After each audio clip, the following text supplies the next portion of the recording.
But first, our top story has another freight tech startup deciding to close its doors after a roller coaster ride. Senior editor Clarissa Hawes brings us the unfortunate news about Slync IO. Clarissa, thanks for joining us this morning. Thanks for having me on today. So Clarissa, Slync has finally decided to come to an end after all of the drama with their former CEO, all of the legal issues that they have gotten into. The company is closing its doors and exploring options outside of bankruptcy. Tell us what's going on. Sure. We've all been watching over the past year as Slync, since, charges were since Chris Kirchner was fired and then eventual federal charges were filed against him, how the company had planned to move forward from this. And so in February, they had received a $24 million cash infusion under new CEO John Urban. And the hope was that they would be able to turn things around. And unfortunately, it appears that liquidity was an issue ongoing with the company, and they weren't able to keep the doors open, and plus, the mounting legal bills, that fight with Kirchner as well. And Clarissa, we're looking at this situation. What does the next few months look like? Are they looking to maybe sell off some of their technology? Are they looking for maybe an acquisition? What's this all kind of look like it's heading towards? Well, and, I had to really look into, you don't see many of these alternative filings like ABC, filings, which, it's an alternative to traditional bankruptcy proceedings. And in this case, the trustee, which is this DSI Inc. out of Chicago, has the assets. And so now it's their job that Slync's transferred its assets to DSI. And so now they will be selling the assets off to pay Slync's debts and to make creditors whole. And it's in talking to attorneys that handle these types of proceedings, it's a lot quicker. As far as, sometimes in Chapter 7, 11 cases, the majority of the legal, a lot of the money that is recouped pays these attorney fees and everything. So in this case, they're hoping, to make a quicker process and by doing this. And then the eventual hope is that their only main asset is their technology platform. And so that's what they intend to sell, but they can't do it, until all of these, until Slync has wound down because of its history, and, a lot of potential buyers see that, don't want to look at the company due to maybe legal risks that they would assume in buying the company. So, Clarissa, of course, kind of the cloud hanging over all of this is still that ongoing battle with former CEO Chris Kirchner.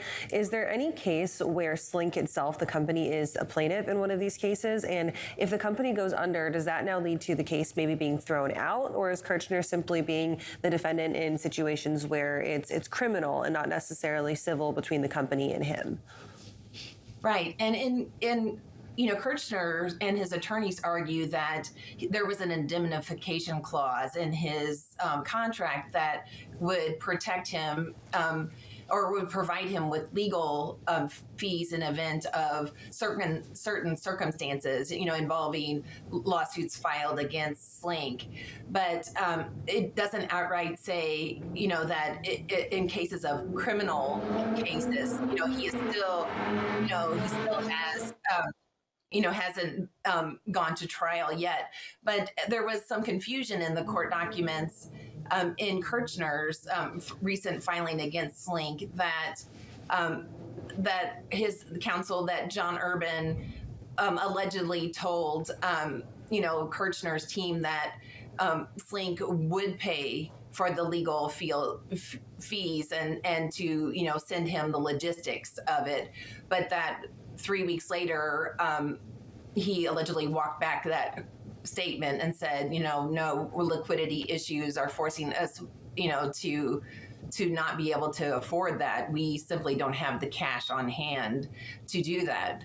And so there's kind of that ongoing as well. But, and then Kirchner, in the meantime, put up some of his own money to secure, a criminal defense team with the assumption that Slync would be picking up the legal tab eventually. And so now that's, in question. But Kirchner is scheduled to go to trial in December. And, that he recently asked the judge if he could, stay, like the proceedings, continue the trial while he sorted things out in Delaware court on this indemnification contract.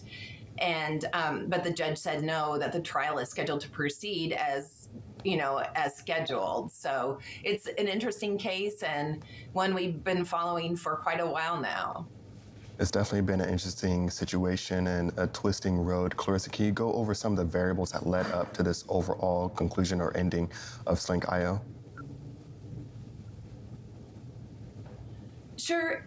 I think a lot of factors, the freight environment, as we know, is not doing well. And so I think, some potential customers were interested in using a Slync's platform, but with there being such a, tumultuous, history behind it, a lot of were afraid to make that leap, to use it. While they were, when I talked to John Urban after he assumed the role, they were very hopeful that this technology would speak for itself and they could rise above, whatever has happened ongoing with the Kirchner case, which, as many know, is accused of swindling $25 million of investor money into his own personal account. And so, there's that fear where a lot of potential investors were nervous to pour more money into the company. And so they stalled. I think they were, trying to gain more customers, but with the environment, starting, a year and a half ago, they just weren't able to get the level of customers that they need to stay afloat. It's interesting and unfortunately another circumstance of the times that we are in, and I highly doubt that it will be the last company that we see and cover a story like this. Clarissa, thank you for joining us this morning. We will talk to you soon. Thanks for having me on.